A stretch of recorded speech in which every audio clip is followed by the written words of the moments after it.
예, 안녕하세요. 방금 전에 소개받은 순천향대학교의 김학용이라고 합니다. 오늘 전 여러분들께 아마 많이 들어보셨을 것 같은데요. 사물인터넷에 대한 얘기를 좀 해드릴까 합니다. 사물인터넷이 우리의 기업들의 비즈니스 그리고 우리가 살고 있는 공동체를 어떻게 바꿔나갈 수 있는지에 대해서 말씀드려 보도록 하겠습니다.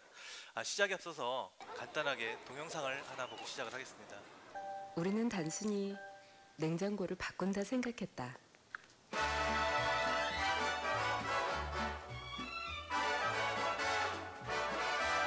냉장고에 계란이 없네. La pendule fait tic-tac, tic-tic. Les oiseaux du lac. 그러나 패밀리 허브는 Louk, louk, louk. 아가를 보살피고 Et la jolie cloche. 엄마와 대화하고 당근은 곱게 다지고 물기를 제거해 주세요. Avec du diboum quand notre cœur. 누나를 챙기고 아까의 아침을 열었다. 한마디로 가족의 중심. Ah, le monde entier fait boum. Tout avec du diboum quand notre cœur fait boum, boum, boum. Ça fait toujours boum, boum, boum. 삼성 패밀리 허브.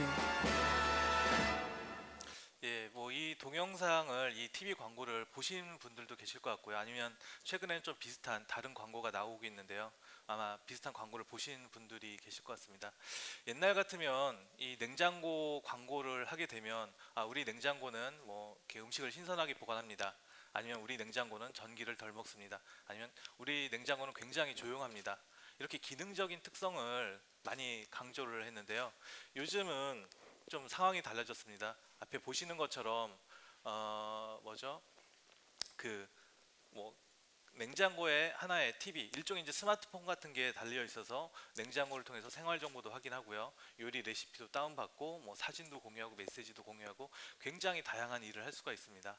그래서 오늘 이제 제가 말씀드리려고 하는 내용은 이제 사물 인터넷이 추구하는 다 함께 사는 세상이라는 주제고요. 다시 한번 인사를 좀 드리겠습니다. 저는 광주과학기술원 1기 김학용입니다. 반갑습니다. 오늘 제가 뭐 어떻게 보면 이제 제 2의 고향이 광주가 돼버렸는데 이렇게 좋은 자리에 불러주셔서 굉장히 감사하다는 말씀을 좀 드리고요. 이어서 또 발표를 진행하도록 하겠습니다. 여기 냉장고가 하나 있습니다. 앞에 보셨던 그 냉장고인데요. 이 냉장고 가격이 얼마일 것 같습니까? 아마 좀 이렇게 남자분들 같은 경우는 냉장고 가격에 익숙하지 않으실 것 같은데 작년에 나온 이 패밀리 허브 같은 경우는 650만 원이고요. 벌써 놀라시면 안 됩니다. 올해 나온 패밀리 허브 2.0 버전은 1,100만 원입니다. 야, 냉장고가 이렇게 비싸면 어떻게 하나. 제가 다른 데서는 이거 미친 거 아니야? 그런 얘기까지 하고 그러는데 어쨌든 간에 이제 기업들 같은 경우는 이런 냉장고를 만들어 놓은 다음에 이 냉장고, 이 비싼 냉장고를 어떻게 팔아야 될지 굉장히 고민을 합니다. 타겟 고객은 누구로 하고 채널은 어떻게 할 것이며 또 어떻게 홍보를 해서 많이 팔까? 그런 고민들을 많이 하게 되는데요. 최근에 이상한 기업들이 좀 나타나고 있습니다. 이렇게 비싼 냉장고 혹은 가전제품들 혹은 이제 흔히 얘기하는 사물인터넷 제품들을 공짜로 주는 그런 기업들이 늘어나고 있습니다. 만약에 이런 냉장고 이렇게 비싼 제품들을 공짜로 준다라고 하면은 어떻게 하나 사실 생각이 있으십니까? 사는 것도 아니죠. 예. 그런데 세상에 공짜는 없겠죠. 조건이 하나가 있습니다. 그래서 이 기업들은 저 냉장고나 저런 제품들을 공짜로 주는 대신에 이 냉장고를 이용할 때 발생하는 데이터를 요구를 합니다. 언제 쓰고 누가 쓰고 이 냉장고 안에는 어떤 식품들이 있고 그런 것들을 요구를 합니다. 사실 우리나라 같은 경우는 이미 개인정보가 인터넷상에 많이 떠돌고 있고 뭐 10원, 20원에 팔려 나가고 있는 상황이기 때문에 이렇게 비싼 제품들을 준다라고 하면은 뭐 개인정보 약간 주더라도 충분히 이걸 받을 가능성이 좀 많을 것 같습니다. 물론 그 개인의 프라이버시나 그런 것들을 좀 중하게 생각하시는 분들은 좀 거절을 하시겠죠. 그런데 궁금증이 하나 듭니다. 이렇게 비싼 냉장고를 공짜로 주게 되면 기업은 과연 어떻게 돈을 벌까? 어디 가서 뭐 땅을 판다라고 돈이 나오는 것도 아닐 테고요. 그런데 저렇게 이제 사실 뭐 냉장고를 지금 공짜로 주는 기업은 없습니다. 냉장고를 공짜로 주더라도 기업은 이렇게 돈을 벌 수 있는 방법들이 여러 가지가 있습니다. 앞에 동영상을 잘 보셨으면 아시겠지만 이 냉장고 회사는 옛날에는 그냥 음식만 신선하게 보관을 해주면 됐지만 이제는 이 냉장고를 이용해서 레시피를 판매를 할 수가 있습니다. 냉장고가 하나의 스마트폰이 되는 거죠. 우리도 스마트폰을 이용을 할 때 앱스토어에 들어가서 앱을 다운받으면서 돈을 냅니다. 또 컨텐츠를 다운로드 받으면서 돈을 냅니다. 그런 식으로 냉장고를 이용을 해서 컨텐츠 판매를 하면서 돈을 벌을 수가 있습니다. 또한 죄송합니다. 이 냉장고 같은 경우는 음식을 보관하는 거기 때문에 음식이 어떻게 이용되는지, 냉장고에 지금 음식이 얼마나 남아 있는지를 확인함으로써 이 음식 그 유통업체 할인마트를 통해 가지고 그 식재료를 공급을 하면서 추가적인 수익을 만들어낼 수가 있습니다. 보통 이런 할인마트 같은 경우는 그 식재료를 유통을 하면서 한 20-30% 정도의 마진을 남기는데요. 만약에 이 냉장고 회사가 이 할인마트를 통하지 않고 직접 식자재를 납품하는 회사하고 거래를 한다면 이 냉장고 회사는 더 큰 마진을 남길 수가 있게 됩니다. 그리고 앞에서 보신 것처럼 이렇게 컨텐츠 서비스, 음악이나 동영상 서비스를 제공하면서 또 돈을 받을 수가 있겠죠. 그리고 보니까 밤에 이 냉장고가 보통 뭐 저녁 먹고 난 다음에는 냉장고 문을 열 일이 아마 거의 없을 것 같습니다. 근데 뭐 밤에 보니까 한 11시, 12시, 새벽 1시에 냉장고 문이 자주 열립니다. 그럼 이 집은 10중 8구 야식을 시켜 먹을 가능성이 많거든요. 그 데이터를 바탕으로 뭐 야식 업체 혹은 야식 배달 업체를 중개를 해줄 수가 있습니다. 그런 걸 할 때마다 적게는 10%, 많게는 한 30%씩 수수료를 받게 되면 이 냉장고 한 대 팔면은 보통 한 10% 정도의 마진이 남는데요. 한 10년 정도 지나면 이 냉장고 판매 가격보다 최대 한 5배까지 돈을 벌 수 있다는 그런 연구 결과가 나오고 있습니다. 그래도 지금 이게 뭐 이건 미래는 좀 그럴 것 같다라는 생각이 드는데 지금 이게 당장 이렇게 실현 가능성이 있는 얘기일까 그런 생각을 하시는 분들이 좀 계실 것 같은데요. 실제로 많은 기업들이 그렇게 하고 있습니다. 여기 보이는 두 제품은요. 이 제품은 아마 많이 보셨을 것 같은데요. 구글이 2014년 1월 달에 3.5조 원에 인수한 네스트라는 회사의 제품들입니다. 스마트 온도 조절기고요. 이건 이제 스마트 연기 감지기입니다. 보통 이제 우리나라에서는 보일러를 하나를 사게 되면 한 5-60만 원짜리 보일러를 사게 되면 이런 온도 조절기를 그냥 같이 껴서 줍니다. 그런데 이 온도 조절기의 가격은 250불입니다. 우리 돈으로 거의 30만 원 정도 되는 그런 제품인 거죠. 여기 연기 감지기가 있습니다. 우리 부엌에 가면은 다 연기 감지기가 하나, 가스레인지 앞쪽에 위쪽에 하나씩 있거든요. 그런 것들은 가격이 보통 한 2-3만 원 정도 합니다. 얘는 12만 원, 13만 원 정도 합니다. 이렇게 비싼 제품을 만들고 고객들한테 판매를 하고 있습니다. 당연히 안 팔리겠죠. 그래서 이 네스트라는 회사가 어떤 식으로 전략을 세웠느냐, 고객들한테 이런 제품들, 이 비싼 스마트 제품들을 공짜로 주고 있습니다. 대신에 그냥 주는 게 아니라 보험회사라든지 지역에 있는 발전소를 통해서 공짜로 주고 있습니다. 그러면 그 보험사나 지역에 있는 발전소들은 어떻게 이 비싼 디바이스 가격을 회수를 하느냐, 그게 하나의 문제가 될 텐데요. 예를 들어서 이제 화재보험사 같은 경우는 그 집에 불이 발생하는 것을 그냥 통상적으로 우리가 인지하는 것보다 훨씬 이전에, 예를 들면은 연기가 발생하는 패턴만 분석을 해도 이 집이 불이 날지 안 날지를 알 수가 있는 거죠. 그래서 불이 날 것 같으면 미리 신고를 해줍니다. 소방서에서 딱 달려왔더니 달려오자마자 막 불이 나기 시작을 하는 거예요. 그러면 이제 보험사가 고객한테 지급해야 되는 그 손해배상금, 그게 굉장히 낮아질 수가 있는 거겠죠. 그래서 미리 선투자를 하고 나중에 비용을 절감하는 이제 그런 쪽으로 이런 디바이스들을 사용을 하고 있습니다. 뭐 이 발전소들도 마찬가지겠고요. 그리고 뭐 많이 요즘 이제 얘기가 되고 있는 음성 인식 스피커 장치, 에코라는 장치입니다. 그 외에도 이제 비슷한 장치들이 좀 있는데, 아마존이라는 기업이 있습니다. 우리가 이제 온라인 서점으로 잘 알고 있는 아마존이라는 그 기업이 있는데, 이 아마존이라는 회사는 2007년에 킨들이라는 전자책 리더를 만들어서 출시할 때부터 이런 스마트 기기들을 원가 수준에 제공을 합니다. 앞에는 공짜로 제공을 하지만 여기는 이제 손해를 볼 수가 없으니까 원가 수준에 제공을 하고 있습니다. 그럼 고객들은 이런 제품들의 가격이 저렴하니까 많은 고객들이 이 제품들을 삽니다. 그리고 이런 제품들을 이용을 해서 전자책도 구매를 하고 아니면 식재료도 구매하고 생필품도 구매를 합니다. 그래서 아마존의 기업 가치는 지금 10년 사이에 거의 익스포넨셜하게 한 10배 이상이 지금 증가하고 있는 이제 그런 상황입니다. 지금 이제 앞에 두 가지는 이제 소비재 측면에서 좀 말씀을 드렸는데 산업 분야에서도 이제 비슷한 그런 사례들이 좀 많이 있습니다.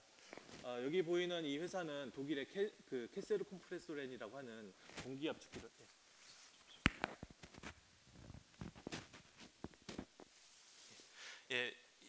여기에 보이는 이 장치는 독일의 캐세르 콤프레소렌이라고 하는 공기 압축기를 만드는 회사의 제품입니다.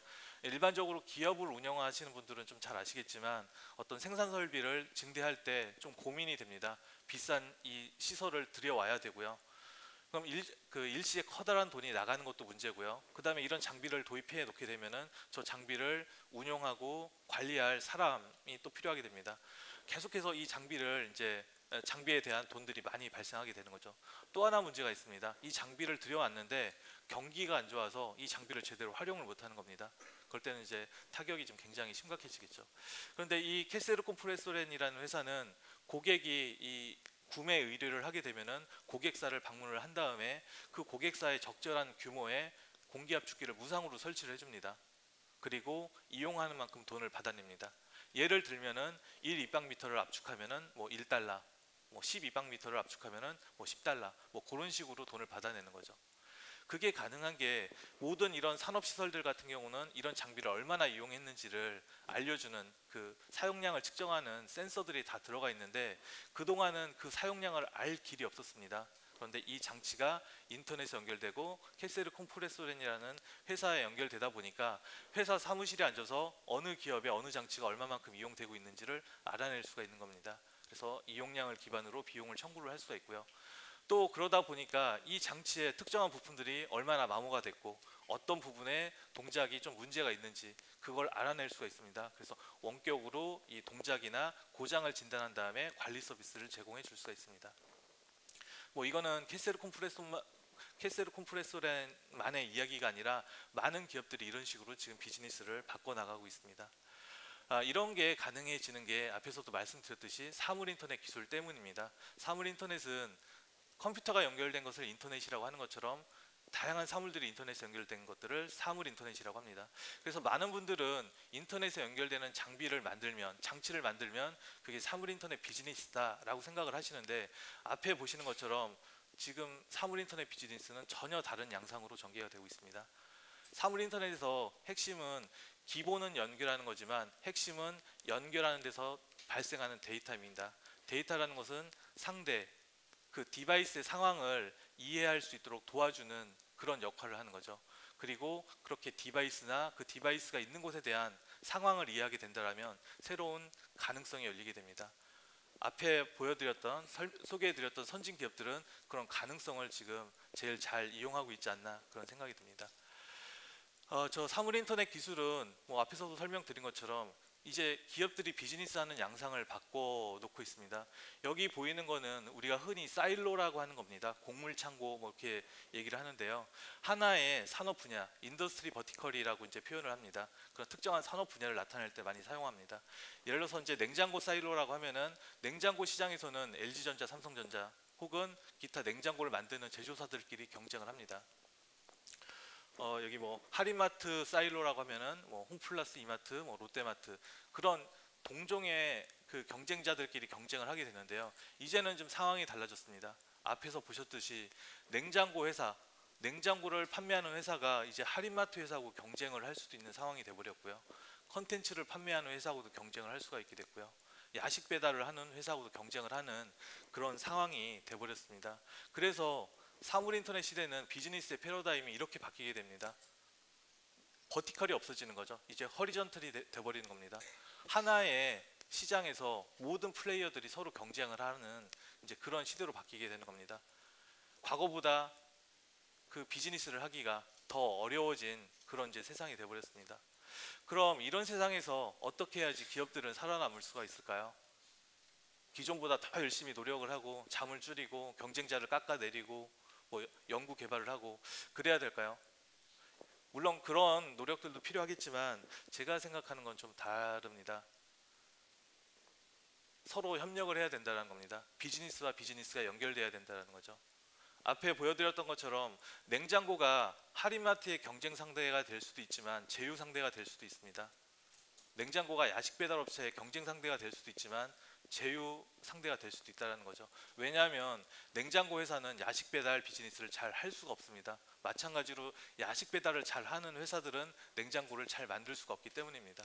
그래서 하루빨리 자기들과 어떤 합이 맞는 그런 비즈니스 파트너들을 만나서 함께 1등이 돼야지만이, 함께 잘 돼야지만이 살아남을 수 있는 그런 세상이 저는 사물 인터넷 시대가 아닐까 그런 생각을 합니다. 이처럼 사물 인터넷이 바꾸는 어떤 변화를 최근에는 이제 4차 산업혁명이라고 얘기를 합니다. 우리 최근 정부에서도 4차 산업혁명 추진위원회인가 그런 기관을 만들어서 이제 4차 산업혁명을 좀 열심히 해보려고 하고 있는데요. 이 4차 산업혁명이라는 용어에는 어떤 방향성이나 철학이 담겨 있지 않습니다. 즉 산업의 방식이 크게 한번 바뀐다, 네 번째로 바뀐다라는 그런 얘기밖에 없거든요. 그런데 역시 이제 우리가 많이 얘기하지만 외국의 선진 국가들 같은 경우는 이 4차 산업혁명을 다른 식으로 표현을 하고 있습니다. 예를 들면 미국 같은 경우는 디지털 트랜스포메이션이라고 얘기를 하고 있거든요. 즉 산업을 디지털화 시키겠다, 그렇게 함으로써 더 효율화시키고 어떤 산업 경쟁력을 좀 높여보겠다, 그런 식의 얘기를 하고 있고요. 그리고 이제 일본 같은 경우는 이거를 소사이어티 5.0이라고 얘기를 하고 있습니다. 산업 경쟁력도 확보를 해야 되겠지만 사물 인터넷 기술을 이용을 해서 사회 문제까지 좀 같이 한번 해결을 해보자, 그런 취지인 거죠. 이 소사이어티 5.0의 이런 생각, 철학을 바탕으로 다양한 그 비즈니스 어떤 노력들이 좀 진행되고 있는데요. 여러 가지가 있지만 한 가지만 이제 소개를 시켜드리자면 이런 게 있습니다. 음성 인식을 하는 팔로라고 하는 로봇입니다. 휴머노이드 로봇이죠. 여기는 이제 동네의 노인정 같은 데라고 생각을 하시면 될 것 같습니다. 보통 우리나라 노인정을 생각을 하면은 이렇게 할아버지 할머니들이 모이셔서 고스톱을 친다거나 드라마를 본다거나 아니면 식사를 한다거나 그러면서 시간을 보내는 그런 공간이 되고 있는데요. 지금 여기 이제 미시마라는 일본에 있는 이 도시에서는 이 인공지능 로봇을 이용을 해서 할아버지 할머니들하고 같이 운동을 합니다. 운동을 하기도 하고요. 할아버지 할머니들한테 노래도 불러주고 노래도 시키기도 합니다. 그리고 물론 이제 이렇게 노인정에 오실 수 있는 분들만 이 대상이냐, 그렇지 않습니다. 몸이 불편해서 집에 계셔야 하는 분들과도 연결을 해줍니다. 그래서 동시에 똑같은 소리가, 똑같은 노래가 그 두 곳에서 나오면은 이 할머니는 비록 멀리 자기 집에 있지만 그 노인정에 계신 그런 노인분들과 같이 운동도 할 수 있는 거고요. 대화도 할 수 있는 겁니다. 물론 자녀들과도 통화를 할 수가 있는 거가 되겠죠.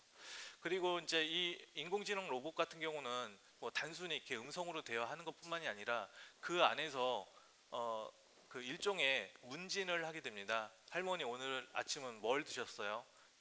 얼마나 드셨어요? 불편한 거 없으세요? 그런 질문을 한 다음에 그 대답을 받아서 이 사회복지사한테 전달을 해줍니다. 그럼 이제 그 사회복지사는 특이사항이 있는 분들을 특별히 이제 관리를 하는 그런 형태의 비즈니스를 하고 있는 거죠. 사례는 이거 외에도 굉장히 많이 있지만 너무 남의 나라 이야기만 하는 건 좋지 않을 것 같아서 국내 사례들을 좀 몇 가지 소개를 좀 해드릴까 합니다. 사실 여기 제품도 사실은 미국 거이네요. 많이 알려져 있는 사례이기는 하지만 이제 스마트 쓰레기통입니다. 이 쓰레기통 같은 경우는 쓰레기통에 쓰레기가 얼마나 차 있는지를 센서를 통해서 알아낼 수가 있습니다.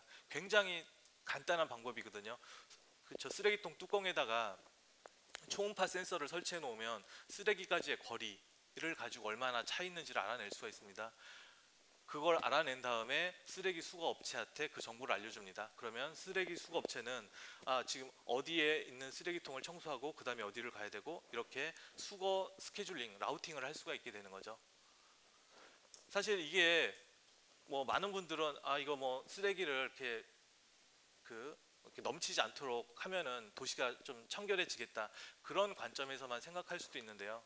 사실 이 도시 같은 경우는 특히 이제 유럽 같이 옛날 도시들이 많은 나라에서는 쓰레기차들이 그 단방향 도로를 가로막고 쓰레기를 수거하는 일이 많다라고 합니다. 그게 도시의 어떤 교통 정체를 유발하는 가장 큰 요인으로 이제 등장을 하고 있다는데요. 이런 이제 시스템을 도입하면서 이제 그런 어떤 환경적인 문제, 교통 정체 문제를 해결하고 있고요. 국내에 이제 주차 문제를 좀 말씀드리려고 합니다. 우리 일종의 그냥 우리 이제 인근에 있는 동네의 모습인데 남들이 우리 집 앞에 주차를 못하게 하기 위해서 이렇게 이런 것들을 많이 세워놓습니다. 좀 심한 데는 뭐 이렇게 위트 있는 얘기도 하고요. 뭐 이렇게 좀 무섭게 섬찟하게 마네킹에 목을 갖다 놓고 있는 경우도 있습니다. 또 어떤 그 고약한 사람은 주차장에다 여기는 내 자리다라고 이렇게 이름을 써놓는 사람들이 있는데요. 뭐 아시는 분들은 아시겠지만 이 주차 공유 서비스가 최근에 또 화두입니다. 이 주차장 여기 바닥에다가 작은 센서를 설치를 해 놓은 다음에 이 자리가 비어 있으면은 그 핸드폰에 여기가 비어 있다라고 알려주는 거죠. 그러면 이제 그 자리에 가서 이제 주차를 할 수 있는 거고요.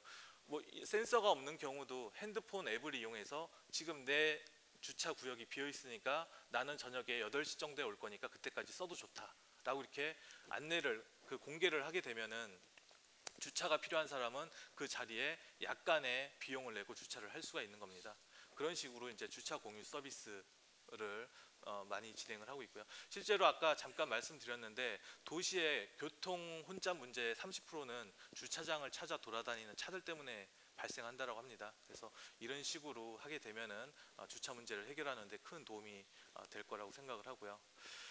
제가 최근에 좀 살 좀 빼보려고 집에 스핀바이크를 하나를 샀습니다. 근데 한 몇 번 타고서는 이제 옷걸이로 이게 바뀌게 되더라고요. 아마 다들 비슷한 경험을 하셨으리라고 생각을 하는데 미국에 있는 어떤 회사는 이 스핀바이크를 인터넷에 연결을 했습니다. 그리고 이 스핀바이크를 코칭을 하는 그 피트니스 센터에 코치 선생님을 모셔가지고 저녁에 그 코치 선생님의 강좌를 수강을 하게 하는 겁니다. 한 달에 한 2, 3만 원 정도 내고 수강을 하게 되면은 여기에 좀 보이는지 모르겠는데 이 선생님의 과목을 수강하는 여러 사람들이 동시에 자전거를 탈 수가 있습니다.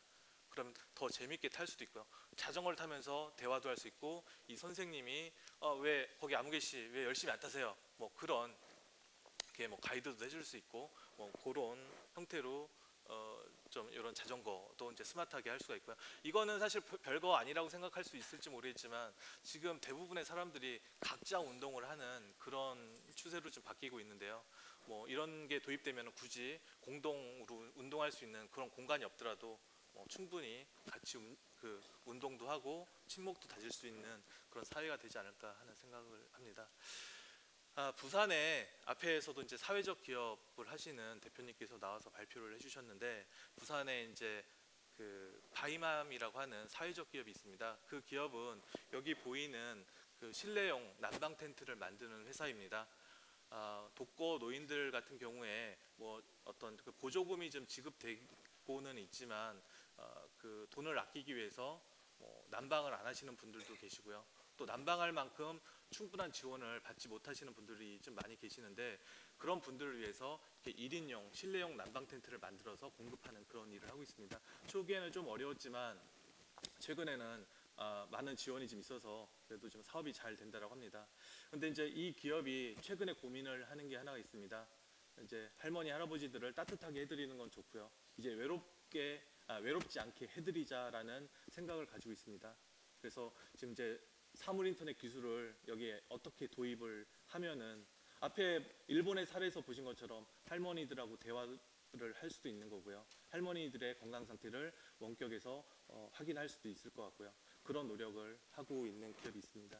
그래서 그런 기업 하나 소개시켜드리면서 발표를 좀 마무리하려고 합니다.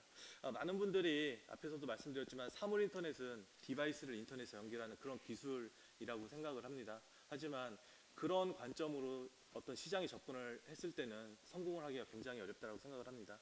사물 인터넷은 사람들을 연결을 해주고 더 따뜻한 사회를 만들기 위한 그런 어떤 수단, 시작점으로 생각을 해야지 비즈니스에서도 성공을 하고 우리 사회가 더 따뜻해질 수 있지 않을까 그런 생각을 합니다. 네, 감사합니다.